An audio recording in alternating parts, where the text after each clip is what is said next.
Hi, this is Pat Benincasa, and this is FTC in-between number 11. How do you remember what you never forget?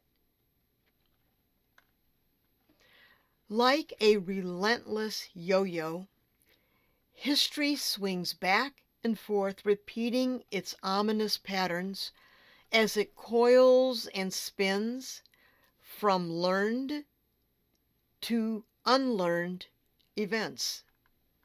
Yet this cycle of repetition, certain moments emerge that demand our complete attention. To ignore or forget them is to surrender to a turbulent storm of misinformation where distorted truths masquerade as indisputable facts. Perception, a prism through which we choose to see, holds immense power over our understanding. As an artist, perception is the essence of my craft. When I gaze upon my earlier works, it feels as though I'm holding a pair of binoculars reversed, peering into the past that now appears both distant and magnified. But among those pieces, there is one that stands out, its significance sharpened to a piercing clarity.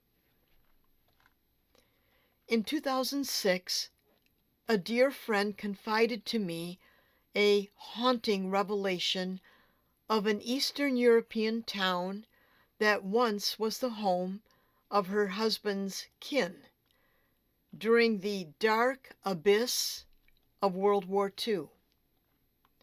It was there that Nazis executed over 300 Jews.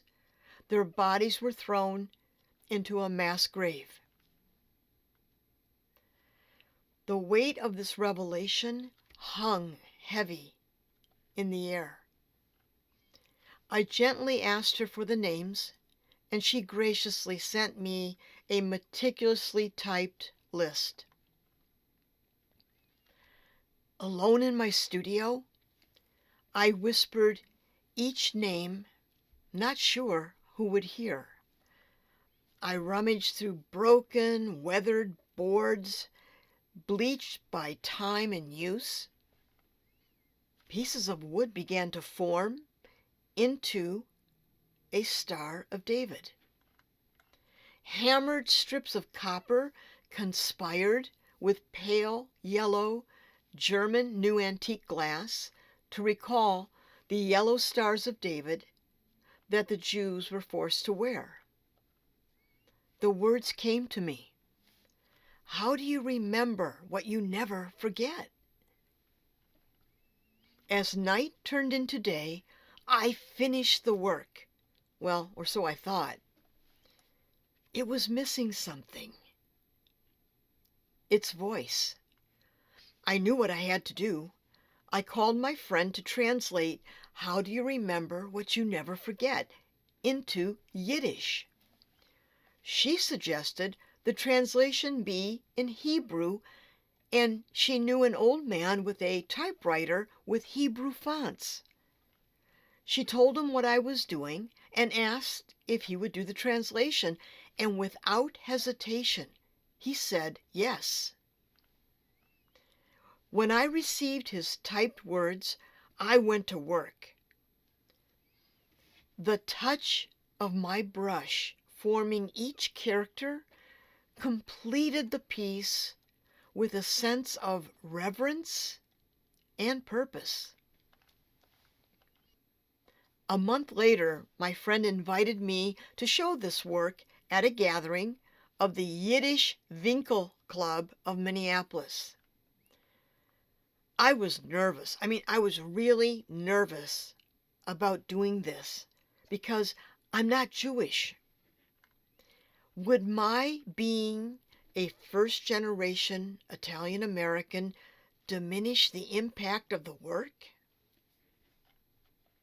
Sometimes fate carries us beyond our fears.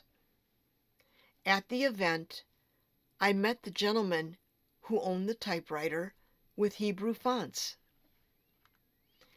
He took my hands in his and told me two things.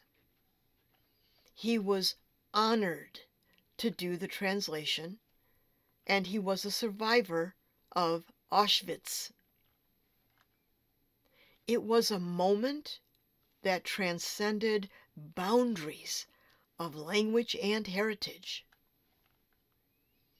In that sacred space where history and art intersect, the voices of the fallen, whispered through time, remind us all of our collective responsibility to bear witness, to remember, and to ensure that the echoes of the past reverberate with unwavering clarity through the corridors of our shared humanity.